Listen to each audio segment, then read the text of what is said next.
আমাদের কাছে মনে হয় যারা এই সরকারের ম্যান্ডেট নিয়ে প্রশ্ন তোলে তারা হয়তোবা জুলাই অভ্যুত্থানকে ভুলে গেছে। তাদেরকে আমার বলার ভাষা নেই, আমি কি বলে তাদেরকে সম্মান জানাবো। আমি চিটাগংবাসীর কাছে অনুরোধ জানাবো, আজকে এখানে 7 জনকে আমরা মঞ্চে আনতে পেরেছি। চিটাগংবাসীতে শুধু 7 জনকে আহত হয় নাই ভাই।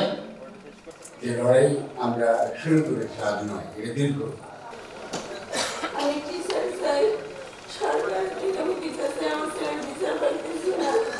ঘড়ির কাঁটায় 3টা বেজে ওঠার আগে মঞ্চ প্রস্তুত করা হয় সব আয়োজন। আর এসব আয়োজন ছাত্র জনতার জুলাই গণ অভ্যুত্থানে আহতদের পুনর্বাসন ও সম্মান জানানোর জন্যে। তবে এমন বিশাল আয়োজনের মঞ্চে ছিলেন না কোনো গণ্যমান্য অতিথি। এ মঞ্চের প্রধান অতিথি একে একে 7 জন। তারা সকলেই জুলাই আন্দোলনে আহত ছাত্র জনতা ও তাদের স্বজনরা।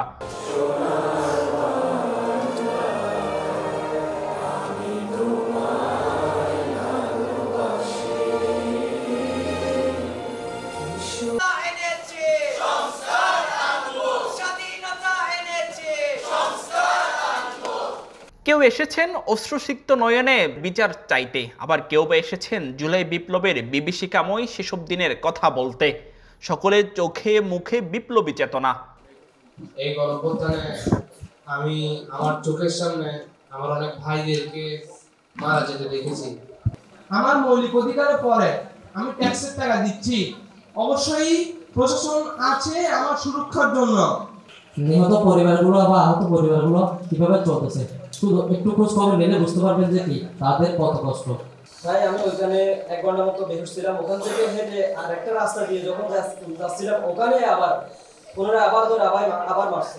রবিবার বিকেলে চট্টগ্রাম জেলা শিল্পকলা একাডেমিতে সচেতন নাগরিক সমাজ ও বৈষম্য বিরোধী ছাত্র আন্দোলনের ব্যানারে আয়োজিত অনুষ্ঠানে আহত সহযোদ্ধাদের সম্মান জানাতে উপস্থিত হন দেশবর্ণ রাজনৈতিক ব্যক্তি, কবি ও লেখক ফরহাদ মজহার, বৈষম্য বিরোধী ছাত্র আন্দোলনের সমন্বয়ক রাসেল আহমেদ ও খান তালাত মাহমুদ রাফি সহ আরও অনেকেই। অনুষ্ঠানেই সবার কণ্ঠে উচ্চারিত হয় বৈষম্যহীন নতুন বাংলাদেশ গড়ার প্রত্যয়। তাদেরকে আমার হৃদয় থেকে কৃতজ্ঞতা এবং সংহতি। কারণ আমাদের যে লড়াই আমরা শুরু করেছি আজ নয়, এটা দীর্ঘ লড়াই। যদি আমি খুব বলি হয়তো আপনাদের মনে হবে যে খুব একটুখানি বেশি পেছনে চলে গেছে, হয়তো 1857 বছর আমাদেরকে দ্বিতীয় স্বাধীনতা সংগ্রাম করতে হয়েছে। যে স্বাধীনতা সংগ্রামে 2000 ভাই বোন জীবন দিয়েছে সেই সব বীর শহীদ ভাইদেরকে এবং তাদের সুস্বাস্থ্য কামনা করছি। এরকম ভাই বোনদেরকে যারা এখন হাসপাতালে কাতরাচ্ছে। আজকের এই সিনারিটা দেখার জন্য হয়তো আমি বেঁচেছিলাম এতদিন। এখানে তারা থাকে সচেতন নাগরিক সমাজ এবং বৈষম্য বিরোধী ছাত্র আন্দোলনের যারা, অর্থাৎ আমরা অনেক স্ট্রাগল করে এরকম একটা পরিবেশ আজকে তৈরি করতে পেরে নিজেদের কাছে ভালো লাগছে।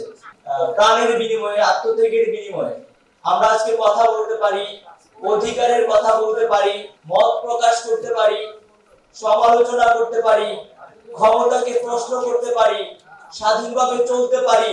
ছাত্র জনতার আন্দোলনে আহতদের পুনর্বাসনের প্রথম পর্যায়ে 7 জনকে ব্যাটারি চালিত অটোরিকশা তুলে দেওয়া হয়।